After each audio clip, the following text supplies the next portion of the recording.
Florence Gaillard pour la revue de presse des journaux français de ce vendredi. Bonjour Florence. Bonjour Philomé. Pour commencer, la bataille de Mossoul en Irak, bataille qui intéresse plusieurs quotidiens français ce vendredi. Oui, depuis 10 jours, les troupes irakiennes et kurdes se rapprochent du fief de l'organisation État islamique. D'après la Croix, ces troupes, elles sont désormais aux portes de Mossoul, prêtes à l'encercler. Mais la ville ne sera pas facile à prendre parce que d'après les correspondants, les djihadistes en ont fait une forteresse. Ils ont creusé des tunnels, miné les terrains, piégé les voitures.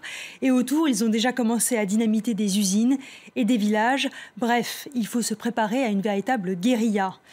Je rappelle que c'est de Mossoul, de la mosquée de Mossoul, que leur chef Abou Bakr al-Baghdadi s'est proclamé calife et a appelé les musulmans au djihad en juin 2014. Donc pour les djihadistes, pas question d'abandonner la ville aux Irakiens sans avoir d'abord semé le chaos. Mossoul qui fait aussi la une du Figaro, qui a choisi de s'intéresser aux rescapés.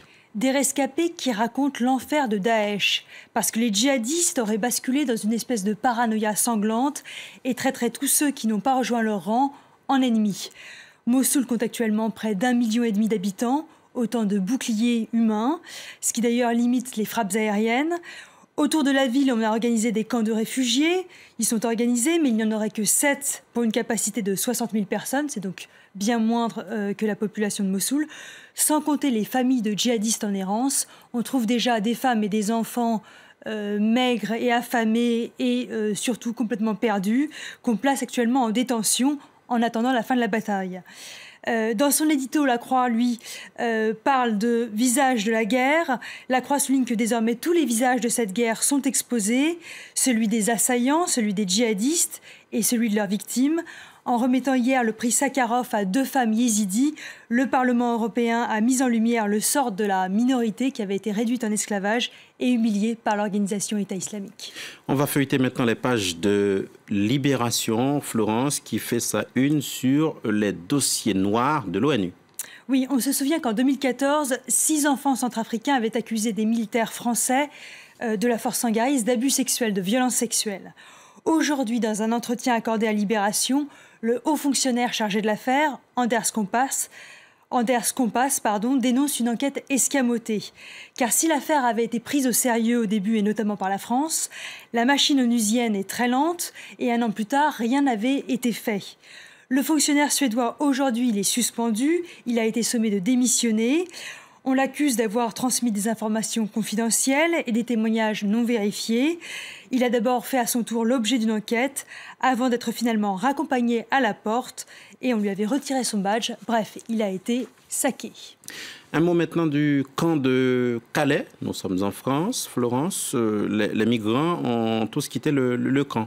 Oui, en fait, tous les migrants sont censés avoir quitté la jungle de Calais, mais en fait pas tous, puisque le monde nous montre que dans les ruines fumantes du bidonville, il reste des migrants qui refusent de partir et de s'éloigner du Royaume-Uni. Des femmes se sont pressées hier à Calais, des cas compliqués au niveau administratif n'ont pas été réglés et surtout des incidents ont éclaté. Bref, malgré la satisfaction exprimée par la préfète, Calais, ça n'est peut-être pas fini. C'est en tout cas ce que dit l'édito de Libération ce matin. La région reste au bord de la Manche, à 40 km de l'Angleterre, et aucune solution européenne n'a pour l'instant été trouvée. Et d'ailleurs, entre 200 et 400 mineurs isolés dorment encore et toujours sous une tente, en espérant rejoindre leur famille au Royaume-Uni. Ce qui fait dire à d'autres journaux que pour ces migrants accueillis un peu partout en France, une certaine période d'incertitude commence. Oui, alors ça c'est intéressant, j'ai vu ça dans le Figaro aujourd'hui. Dans la Drôme, les habitants voulaient carrément, ou plutôt les autorités voulaient organiser un référendum et demander aux habitants s'ils voulaient recevoir ou pas des migrants. Mais évidemment, il n'y a pas eu de référendum et les migrants sont bien arrivés dans les localités de la Drôme. À Toulouse, l'accueil a été plus chaleureux et globalement, les migrants ne se plaignent pas, sont plutôt contents de leurs conditions d'accueil, de leur centre.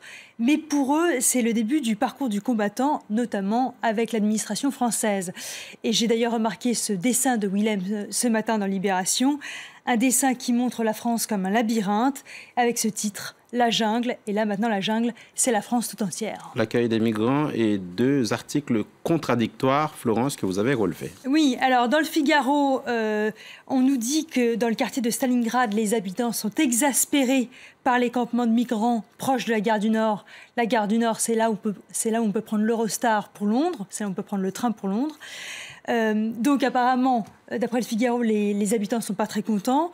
Mais au contraire, dans le Time Out Paris, salue une association de résidents parisiens qui, eux, ont décidé d'aider les migrants et de les réchauffer chaque matin en leur proposant un petit déjeuner ou un plat chaud. Ça s'appelle Petit Déj à Flandre.